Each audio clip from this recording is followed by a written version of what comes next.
অন্তত যদি প্রত্যেকটি হত্যার দায়ে একবার করে মৃত্যুদণ্ড হয় তাহলে 1400 মানুষকে হত্যার দায়ে অন্তত 1400 বার মৃত্যুদণ্ড হওয়া উচিত। যে কোনো ফ্যাক্টরকে যদি বিবেচনা করা হয় তাহলে দেখা যাবে তার অপরাধে তার শাস্তির পরিমাণটা বাড়ানো দরকার, কমানোর কোনো সুযোগ নেই।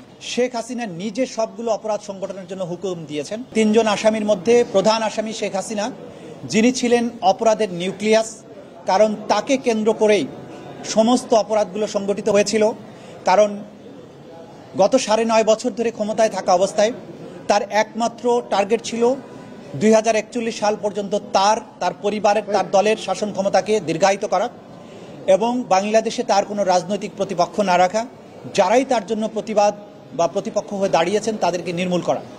জুলাই আগস্টে যখন কোটা বিরোধী আন্দোলন একটা যুক্তিসঙ্গত দাবিতে সংগঠিত হতে শুরু করলো, নিরস্ত্র কোনো রকমের হুমকি তৈরি করা ছাড়া একটা সিভিলিয়ান মুভমেন্ট, সেইটাকে দমন করার জন্য রাষ্ট্রের সকল রিসোর্স ব্যবহার করে, অর্থাৎ সকল পুলিশ বাহিনীর সকল সদস্য, বিজিবি, আনসার, গোয়েন্দা সংস্থা এবং কখনো কখনো সীমিত পরিসরে আর্মিকেও ডিপ্লয় করা হয়েছিল, যদিও সেনাবাহিনী সেই হত্যাযজ্ঞের সাথে সামিল হয়নি।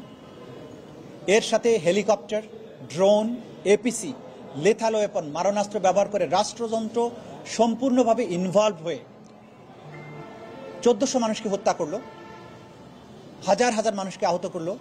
এই যে ক্রাইমস এগেনস্ট হিউম্যানিটি, এটার মূল লক্ষ্য ছিল শেখ হাসিনা এবং আওয়ামী লীগকে চিরস্থায়ীভাবে ক্ষমতায় রাখা। এটার পলিটিক্যাল টার্গেট ছিল সেটা। এবং কমান্ড স্ট্রাকচারের শীর্ষে বসে শেখ হাসিনা নিজে সবগুলো অপরাধ সংগঠনের জন্য হুকুম দিয়েছেন, যেটা তার কথোপকথন, টেলিফোনিক নির্দেশ, ফজলে নূর তাপসের সাথে তার টেলিফোন কনভারসেশন, মাকসুদ কামালের সাথে তার টেলিফোন কনভারসেশন, হাসানুল হক ইনুর সাথে তার টেলিফোন কনভারসেশন, কর্নেল রাজীবের সাথে তার টেলিফোন কনভারসেশন, এগুলোর মধ্য দিয়ে তিনি তার জিঘাংসা মনোবৃত্তি ক্লিয়ারলি বলেছেন যে এই ছাত্রদেরকে তারা যেহেতু রাজাকার হতে চেয়েছে, অর্থাৎ এই ছেলেগুলো চেয়েছিল প্রতিবাদ করতে, তাদেরকে রাজাকার ট্যাগ দেওয়া হলো। সানশাইন আটা ময়দা সুজি, ভালোবাসায় তৈরি। তারপরে বলেছে যেহেতু রাজাকার হতে চেয়েছে তাদেরকে রাজাকারদের মতো ফাঁসি দেব। তারপর বলেছে ইংল্যান্ডে ছাত্র আন্দোলনকারীদের হত্যা করা হয়েছে, আমি এদেরকে হত্যা করব।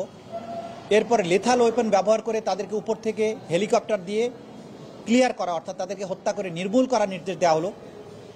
বম্বিং করার কথা বলা হলো, প্যারাট্রুপার নামানোর কথা বলা হলো। হসপিটালে গিয়ে তিনি বললেন এদের আহতদেরকে চিকিৎসা যেন না দেওয়া হয়, তাদেরকে অন্য জায়গায় যাতে রিলিজ নিয়ে গিয়ে ট্রিটমেন্ট করতে না পারে, এখানে ধুকে ধুকে মারা যায়, সে ব্যাপারে যে নির্দেশনা দেয়া, যেটা আমরা শুরুতেও বলেছিলাম, সাক্ষীদের মাধ্যমে প্রমাণিত হয়েছে। তার এই জিঘাংসার মনোবৃত্তি এবং তার পেছনের যে চরিত্র, সেগুলো তুলে ধরেছি। ঘটনা ঘটার পরে বাংলাদেশ থেকে অপরাধ সংগঠনের পরে পালিয়ে যাওয়ার পরেও ভারত থেকে তিনি ক্রমাগত এই আন্দোলনকারীদেরকে তিনি হত্যার হুমকি দিয়েছেন। যারা বিচারিক আদালতে এই হত্যাকাণ্ডের বিচার চেয়ে মামলা করেছেন তাদেরকে নির্মূল করার কথা বলেছেন, তাদের বাড়িঘর জ্বালিয়ে দেওয়ার কথা বলেছেন। বোঝা যাচ্ছে যে হত্যাকাণ্ড, এতগুলো মানুষ মেরে মানবতা বিরোধী অপরাধ করার পরেও তার মধ্যে ন্যূনতম অনুশোচনা নেই।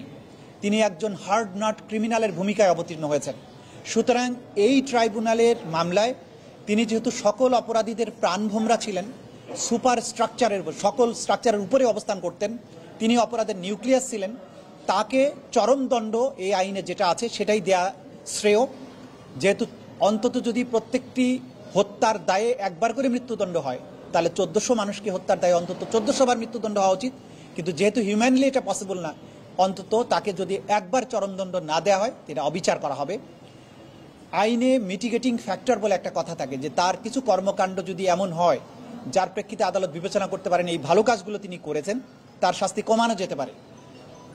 কিন্তু শেখ হাসিনার ব্যাপারে আমরা দেখিয়েছি যে তার মিটিগেটিং কোনো ফ্যাক্টর নেই, প্রত্যেকটি ফ্যাক্টর হচ্ছে অ্যাগ্রেভেটিং ফ্যাক্টর। অর্থাৎ যে কোনো ফ্যাক্টরকে যদি বিবেচনা করা হয় তাহলে দেখা যাবে তার অপরাধে তার শাস্তির পরিমাণটা বাড়ানো দরকার, কমানোর কোনো সুযোগ নেই। সুতরাং তার ব্যাপারে আমরা বলেছি যে তাকে চরম শাস্তি দেয়াটা উচিত এই আইনের এই বিচারের মধ্যে।